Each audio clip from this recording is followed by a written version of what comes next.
आप देख रहे हैं सिटी इंडिया न्यूज चैनल, हक की आवाज। अस्सलामुअलैकुम, मैं हूं Sheikh Umar. City India news में आप तमाम का इस्तकबाल है। आइए आज हम बात करेंगे जमहूरियत का इस्तेहकाम मीडिया की आज़ादी से है, इस उन्वान पर। तो वीडियो शुरू करने से पहले आप तमाम से गुजारिश करूंगा कि वीडियो को लाइक शेयर कीजिए और हमारे इस यूट्यूब चैनल को सब्सक्राइब करते हुए इसके बेल आइकन को प्रेस कर लीजिए ताकि ऐसी ही ताज़ा तरीन अपडेट्स आइंदा भी आपको मिलती रहे। तो आइए शुरू करते हैं टॉपिक। इसमें कोई शक नहीं कि सहाफ़त एक मुक़द्दस मिशन है, लेकिन उसी वक्त जबकि सच्चाई और ईमानदारी के साथ वो कौमी मफाद के फ़रोग़ देने और अवामी हुकूक़ और मसाइल को उजागर करने का ज़रिया हो। और इसी का इजहार करते हुए नायब सदर जमहूरिया वेंकैया नायडू ने नवंबर 2020 में दिल्ली के एक प्रोग्राम में गालिबन वीडियो कॉन्फ्रेंसिंग के ज़रिए शिरकत करते हुए अपने वीडियो पैगाम में कहा था कि आज़ाद और बेखौफ प्रेस के बग़ैर जमहूरियत बरकरार नहीं रह सकती। प्रेस की आज़ादी पर कोई भी हमला कौमी मफादात के लिए तबाहकुन है और इसकी हर एक ज़रिए से मुखालिफत की जानी चाहिए। इनकी ये बात 100% सही और दुरुस्त है, लेकिन अफसोस की बात यह है कि आज इन्हीं की सरकार में मीडिया सबसे ज़्यादा आज़ादी का मोहताज है। वो एक मखसूस जहनियत के तहत काम करता है।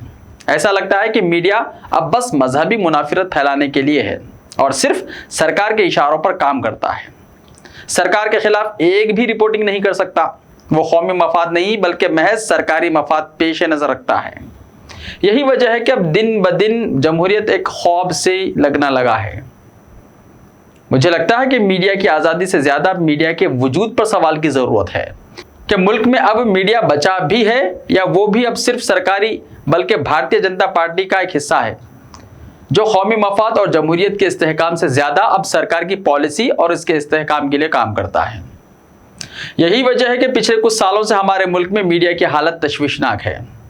मीडिया की आज़ादी के मामले की साल 2016 की PFI में रिपोर्ट के मुताबिक 180 ममालिक में हिंदुस्तान 133 मुकाम पर था, जबकि साल 2017 में 136वें मुकाम पर आ गया और साल 2018 में यह दादोशुमार बढ़कर 138 और साल 2019 में 140 मुकाम पर पहुंच गया।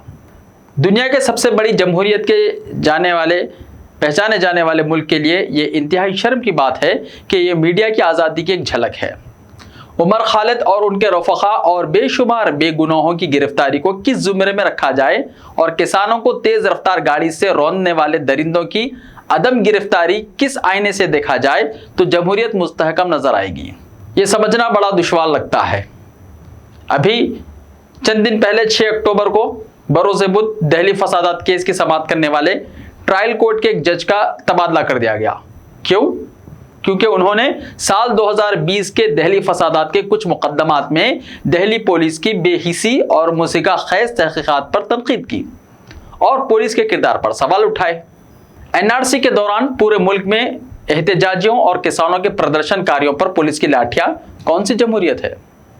मालूम नहीं कि अवाम की उमंगों को कत्ल करके उनके हौसलों को तोड़कर अवाम के हुकूक को पामाल करके सिर्फ हुकूमत की तानाशाही फैसलों को जमहूरियत का नाम देने की कोशिश क्यों की जा रही है? अक़वाम हिंद की ज़बानों को मुखफ़्फ़ल कर देने और हुकूमत के खिलाफ ज़बान खोलने वालों को जेल की काल कोठरी में कैद किया जा रहा है। CBI के ज़रिए जांच की धमकियां दी जा रही हैं और जमहूरियत की अलामत क्या यही है? जमहूरियत की बात आई तो ये भी जानते चलें कि लखीमपुर खेरी में BJP के मंत्री के बेटे की भुरभुराती हुई गाड़ी से रौंदे गए किसानों के हक में ट्वीट करने पर खुद BJP के member of parliament Varun Gandhi और उनकी वालिदा मेनका गांधी को वर्किंग कमेटी से बाहर कर देने की सजा मिली। जो पार्टी इतनी भी मुखालिफत ना बर्दाश्त कर सके, इस सरकार में जमहूरियत तो बस ख्वाब ही में नजर आ सकती है।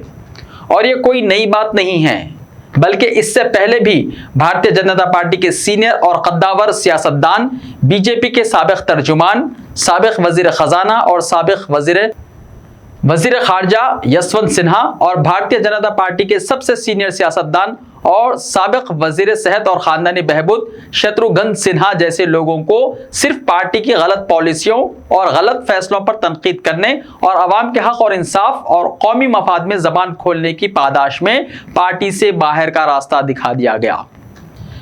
जिस देश में महात्मा गांधी जयंती के मौके पर यानी 2 अक्टूबर को महात्मा गांधी के मुकाबले के लिए इसी भारतीय जनता पार्टी के कारकुनान और इसी के हमनवाओं ने गोडसे जिंदाबाद का ट्रेंड चलाते हों और 2 लाख तक के करीब ट्वीट किए जाएं, वहां बेशर्मी बेगैरती की ये इंतहा जमहूरियत का जनाजा निकल जाने के बाद ही मुमकिन हो सकता है। और इस देश के लिए इससे ज्यादा शर्म की और कोई बात नहीं हो सकती। और ये साफ इस बात की अलामत है कि मुल्क में आइन और कानून की बालादस्ती खत्म होकर लाकानूनियत, नफरत ने जमहूरियत की जगह ले ली है। गौर कीजिए, क्या किसी मुसलमान के लिए कभी मुमकिन हो सकता है कि वो मुल्क की आज़ादी की मुश्तरका कोशिशों के पेश नज़र जिन्ना जिंदाबाद कह सकता है?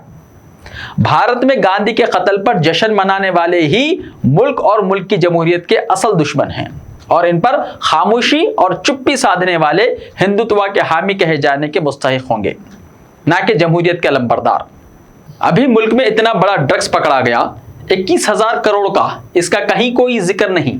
न सरकार हरकत में आई, न सरकारी एजेंसियां और न ही सरकारी मीडिया को कोई फर्क पड़ा, क्योंकि कोई मुसलमान इससे वाबस्ता नहीं था।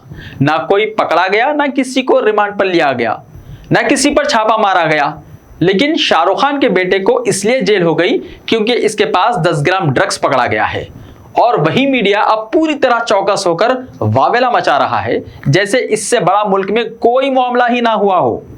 अगर मीडिया सरकारी ना होता तो हुकूमत 10 ग्राम ड्रग्स को पर्दे के आगे करके 21,000 करोड़ के ड्रग्स को पर्दे के पीछे करने में कभी भी कामयाब ना होती।